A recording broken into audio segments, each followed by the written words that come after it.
Good to see everyone this evening. I just thought of something. I have, in part of my work agreement, the elders put in that every 5 years, if need be, I have a computer update. And so I have a new computer now. Thank you. It helps a lot. It's very fast. It's faster than the Tennessee Titans running backs. Not saying much. Eh? Yeah.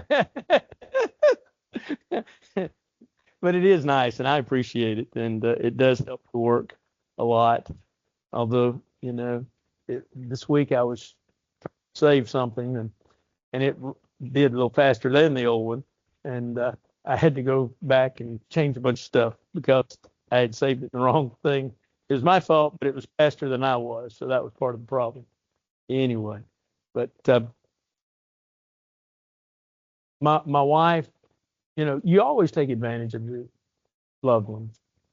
And my wife tried to give me her survey a while ago. And I said, you're going to have to wait till after church. Give me your survey because I can't hold on to it and preach at the same time. And so she has it, which is a lot better than most of you. So if you get that to me, I would appreciate it. I've done this phase 41 years of preaching, and I know how it goes. So, but it would be a big help if you'll get it to me. I would appreciate it. I had someone today. I won't say who.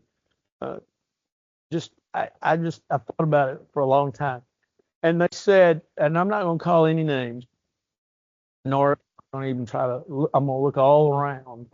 But this person said that they were at home yesterday morning, and their hearing were turned down because they were with their spouse.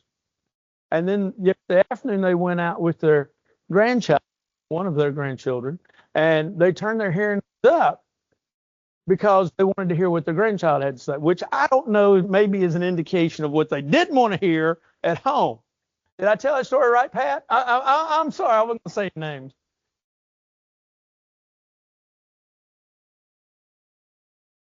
Did I tell it right? I appreciate that. Isn't that true of all of us? I mean, I personally, I saw me in that story. I don't know why, but I did.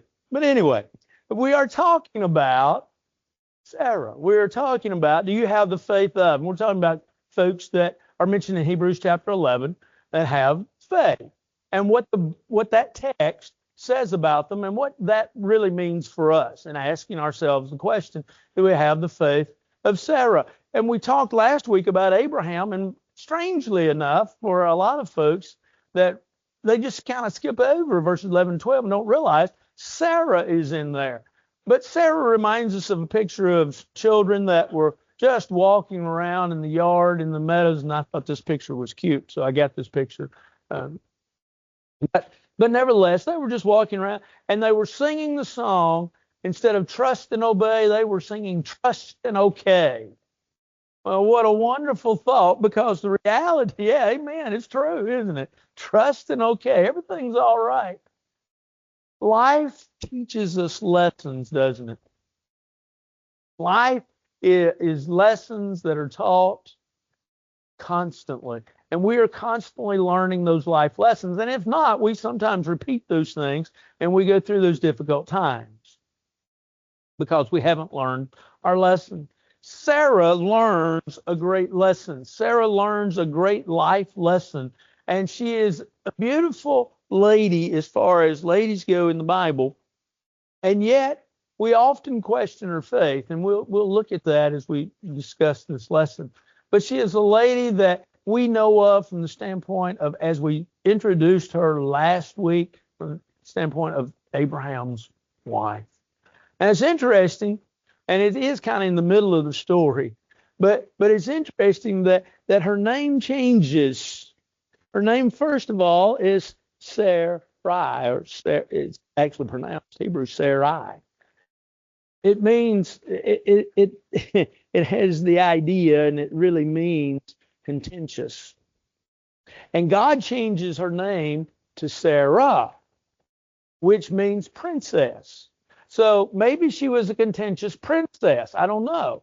But probably the fact that she was a wonderful lady and considered, he was considered the father of God's children, and so she was considered the mother of God's children. There are many things to talk about with regards to Sarah. But when we look at the story of Sarah, we look at a lady, first of all, that has a promise. Now, the promise is really of her life. In Genesis, the 11th chapter, her story begins as she marries Abraham.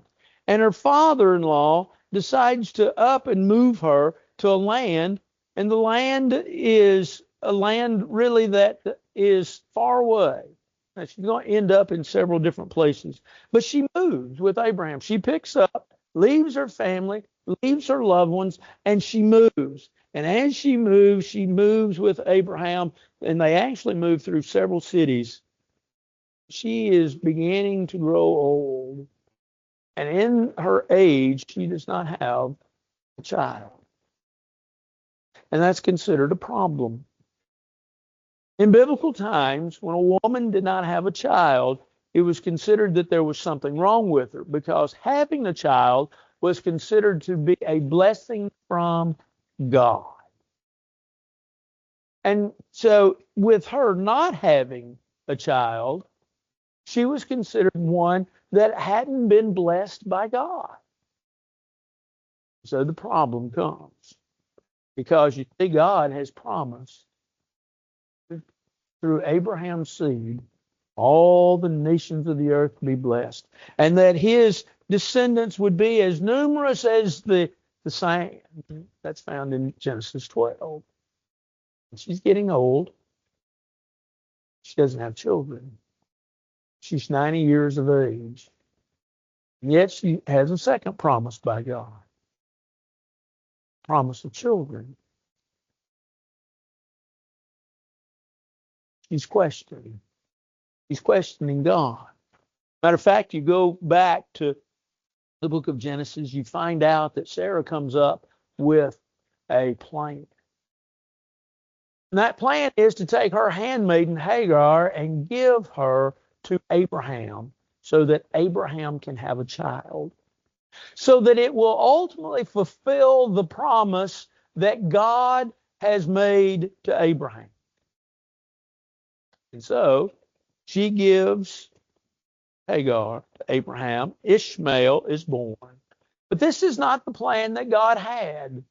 This was not the idea that God had with regards to Sarah. And so God says, this isn't it. And there are visitors that come in Genesis 18 and Genesis 19. There are visitors in Genesis 18 that come. And they are from God, and they tell them that they're going to have a child. And Abraham laughs. And Sarah's in a tent. And Sarah laughs. And so they ask, and God asks, why are you laughing? Do you realize that there's nothing that's really impossible with God? We're old. We're old, and we're not laughing at God. But Abraham at the time is 99 years old, and Sarah is 90. Who would have thought that they would ever have a child? And so then Isaac is born. Isaac is born to great wonder and great excitement. Isaac is the one through whom Abraham's seed, of course, goes, and through, as we know, as we talked about Abraham last week, multitude of descendants, just as God had promised. And we look at Sarah and we look at Abraham for that fact, and we say, how can they be examples of faith? Because they laugh at God when God made this promise. But if you will, the joke, for lack of a better term, is on them in the fact that they have children or a child. They have Isaac. Now, God blesses Sarah, and at about 125, in other words, actually 37 years later, Sarah passes away. They bury her. Now, Abraham will remarry, as we talked a little bit about last week, and his story goes on. But Sarah passes away. We look at the story of Sarah, and the Hebrew writer classifies it, talks about it this way. Hebrews chapter 11, verses 11 and 12. By faith, Sarah herself also received strength to conceive seed, and she bore a child when she was past the age, because she judged him faithful who had promised. Now, we might have a little problem with that, because when we think about she trusted God, she laughed at God. And we have to ask ourselves, did she really laugh at God, or did she laugh at the circumstances? And wonder and laugh at the wonder of saying, how in the world is God going to fulfill this promise? It would appear, according to the Hebrew writer, it would appear to us that she had faith, and that it is believed that she had faith. And so she bore a child. She was past the age because she judged him faithful who had promised. Therefore, from one man, and him as good as dead, were born as many as the stars of the sky in the multitude, innumerable as the sand which is by the seashore. She had faith.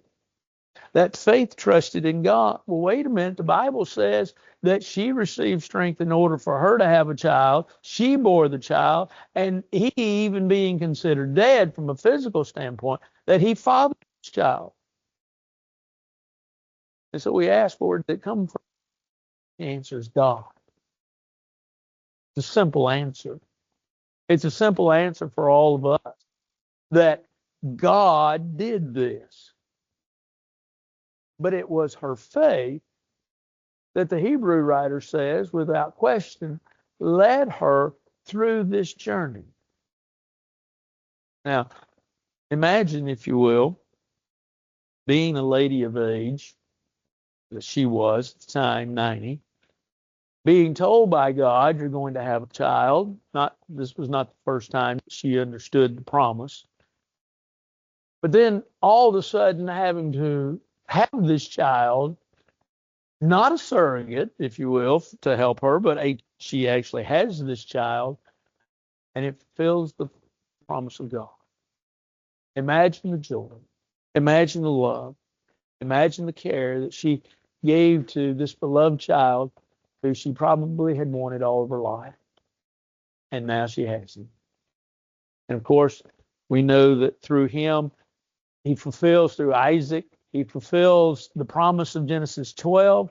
He fulfills then in the promise of God. He ultimately gives us the promise that we have as well, because we see the power of God and the might of God and the strength of God. There are questions that we might ask. We might ask the question, why in the world did Sarah laugh? Well, we can suppose, and you can go back and read the scriptures, and it really doesn't give us a definitive answer. Now, we can come up with some possibilities. We can say she laughed at the fact that she thought, oh, God's got this messed up. She could have said, she could have laughed because, well, I'm 90 years old. No. I'm past that, and he is not able. He's of age, such an age that he is past his childbearing years. And she evidently was going to be faithful. And so she laughs because of the situation. Maybe she laughs because of the tension. She understood the power of God. And you've got to think that she knew something of the power of God. That she would have heard the story of the creation, flood, and the Tower of Babel. Just to name 3 instances that happened before her. She probably, because the stories were passed on, she had probably heard those stories. Maybe she laughed because there was some doubt. But remember what the Hebrew writer says. She had faith in him. She had faith in God. So if we've given Sarah that reason for laughing, we might want to rethink that reason. Maybe she laughed at the joy of the thought of a little baby running around. You know, it's sort of like when we have small grandchildren. We rejoice at the thought till they say, "Get down in the floor." Yeah, okay. And then when they say, "Okay, we're going to get up and go in this other room," we're not coming back to this one in the floor, are we? You know, it's pretty rough to get up and down out of the floor. Maybe she just laughed because she knew nothing else to do. I don't know why she laughed. I have no idea. I have read the scriptures countless times, taught the scriptures, read them again this week. I don't know. I have a thought, but I don't know. But then we have other questions. Why in the world would she give Hagar to Abraham? What woman, thinking in her right consideration, would do that? Why would she leave her family for his family? Why would she do that? Why? Of course, she did that because that was what you did in those days. We have other questions. But what we learn from? What do we learn from Sarah? Well, let me give you 3 lessons that I think are important. First of all, that is that faith's not always perfect. Whatever the reason you give her for laughing, and I don't have an answer. One of the things you have to understand is if you want to give her the reason for laughing because she doubted the situation, she doubted God, then you'd ultimately have to say that her faith wasn't perfect. But wait a minute, she's in Hebrews 11 as being a wonderful example because it says, by faith, Sarah. The same thing that it said about Noah, the same thing that it said about Abraham, the same thing that it said about Abel, and the same thing it's going to say about a couple of other examples that we're going to study in this series. And we wonder, and we think, okay, faith's not always perfect. Faith doesn't always do and be like we think it should. Because think about an event in Sarah's life, in fact, twice it happened, that we would say, she didn't trust in the care of God. Because remember how she was kin to Abraham. She was basically his half-sister. And so when Abraham came and said, hey, we're going into this city, and I'm fearful for my life, I'm fearful that they'll take you and that they'll kill me, and so we've got to tell everybody you're my sister. And you might look at that and you might say, well, you know, they told the truth, but it really wasn't the truth. You know, they were married, but they were half brother and sister. Then you might say, ooh, half brother and sister. Different in that time era. Her faith was not absolutely perfect. When we look at these individuals, we look at all of them. We look at Noah, we can find examples of he was not perfect. We find true of Abraham. We find true of Abel. We find it true of all the rest of them in Hebrews 11. They weren't just perfect individuals.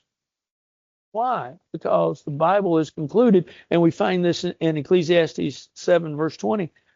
God says that concluded that there's none that don't sin. There's none that are righteous in the Son, that there are those that make mistakes. We all make mistakes. We all say and do things. We sin, and consequently we do what it's kind of found, I think, in Ezekiel 33. In Ezekiel 33 in verse 13, God says that, he says, if you'll be righteous, he said, I promise them that you'll live. Well, that's a wonderful promise. The idea of doing what God's told us and to ultimately live, but you know what he says? He said they wouldn't listen. They did what they wanted to do.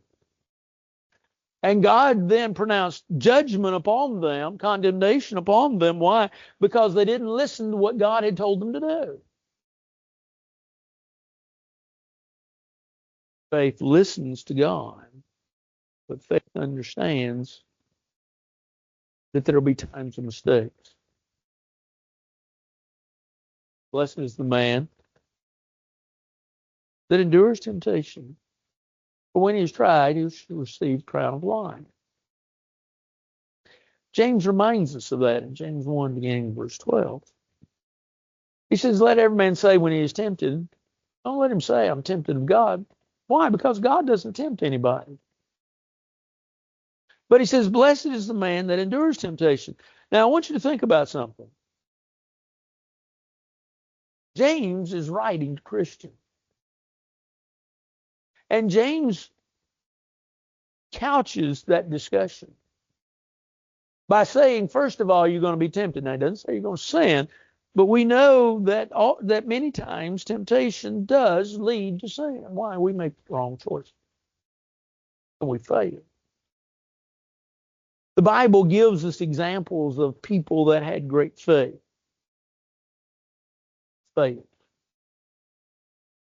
In the Old Testament, David comes to mind. His sin with Bathsheba. Yet considered, as God called him, a man after his own heart. But he failed. We go to the New Testament and we see one of the great examples of Peter. And we find Peter denying the Lord. And we find in both David and Peter a time of contrition, a time of being sorry, a time of repentance, a time of coming back to God. Faithful people that weren't perfect. Oh, we could look at others. We could look at Jonah. You know, Jonah didn't want to go preach. God wanted Jonah to go to Nineveh. Jonah said, I don't want to go. You might say, I don't see that in Scripture. Well, he didn't say it in the words, but he said it in the actions. Nope. So he headed, get out to sea. God convinced him that he needed to go preach. Jonah 3, he acknowledged the error of his way. And he went to Nineveh and he preached, Jonah chapter 4. See, sometimes our faith isn't perfect. Sometimes we do make those choices that these individuals made. And we need what happens in James 1, what happened to David, what happened to Peter, what happened to Jonah to be restored. We need the forgiveness of God. We need the fact that God will forgive us of the wrongs that we have committed. When we begin to say that we're perfect, when we begin to say that we don't sin, you might say, well, preacher, there's none of us here that have ever said that, and that's probably true. But I could give you articles and I can give you books of people, not necessarily the same faith that we have, but at the same time, supposedly folks of faith, that will say, well, I don't sin as a Christian. Well, there's your first sin, you lie. You know, faith isn't always perfect. But what I find in a lot of folks, especially younger folks, is that when they have a faith failure, they compound the problem by just keeping on running further away from God. Sarah did not. Sarah, through her mistakes, still had a relationship with God. Well, what does that tell us? Well, it tells us really that in the midst of our faith failures, and we'll have them, that instead of running away from God, let's run to God to make sure that we reestablish the relationship that was broken. Faith, it's not always perfect, but it's always striving to please God and to be in fellowship with God. A second lesson that we might learn from Sarah is that faith yields to God's plan. I'm 90 years old. This is not a good idea, God. She doesn't question God. She has the child. Faith says, I understand. I may not always like the idea, may not always like the plan, but I'm willing to follow the plan. Jeremiah 29, verse 11, remember God says that He says, I have a plan for you, a plan which you don't know about. God has a plan for our life. We don't know that plan. That plan ultimately, if you will, is really to obey Him. But He still leaves the choices to us. In life, we often spend time doing what? Worrying about what's next, worrying about the next shoe that's about to fall, worrying about how things are going to be, worrying about what's going to happen tomorrow, worrying about life itself. And we have to understand that we're not condemning you for giving thought to tomorrow. We're not condemning you for thinking about tomorrow or what even might happen or what you might need to do with regards to decisions, situations, and so forth. There is a tremendous difference between forethought and worry. Worry is the idea that you are so consumed with whatever the subject is. That's all you think about. And seemingly for you, there is ultimately no hope. And Jesus says, with regards to worry, to let it take care of itself. He asked several questions in the Sermon on the Mount in Matthew, the 6th chapter. And he begins by talking about that God so clothes the grass of the field, which today is and tomorrow is cast out. And he asks a question. Will he not so much more clothe you? Oh, you of little faith. He talks about Solomon. And he talks about Solomon in all of his glory. He says, he'll take care of you. He talks about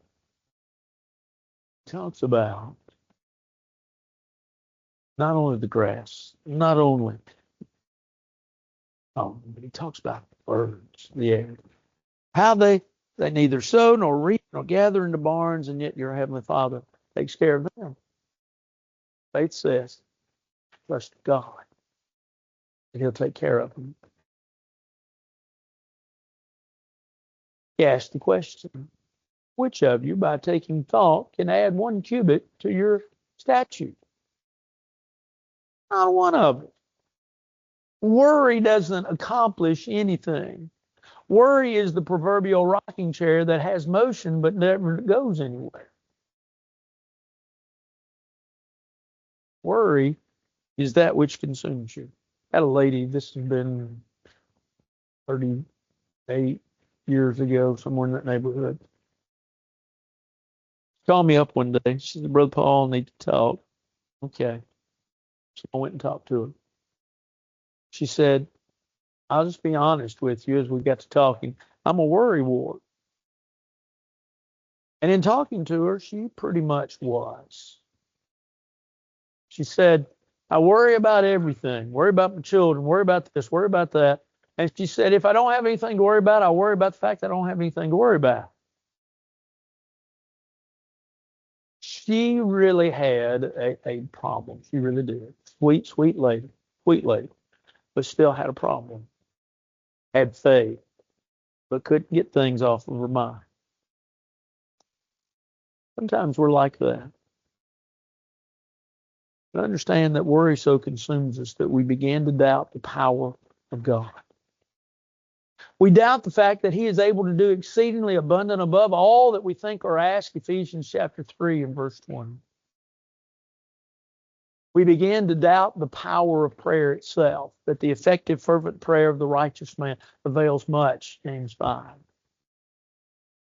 We begin to doubt not only His power, not only the fact that He'll answer our prayers, but we doubt the fact that He even cares.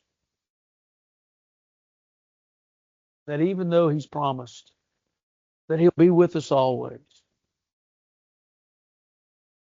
we doubt the fact that He will be. And we worry about that, and we're so consumed with that idea. But we need to have the faith of the Lord. You recall the Sermon in the time in which Jesus was about to die. In Matthew 26, in the Garden of Gethsemane.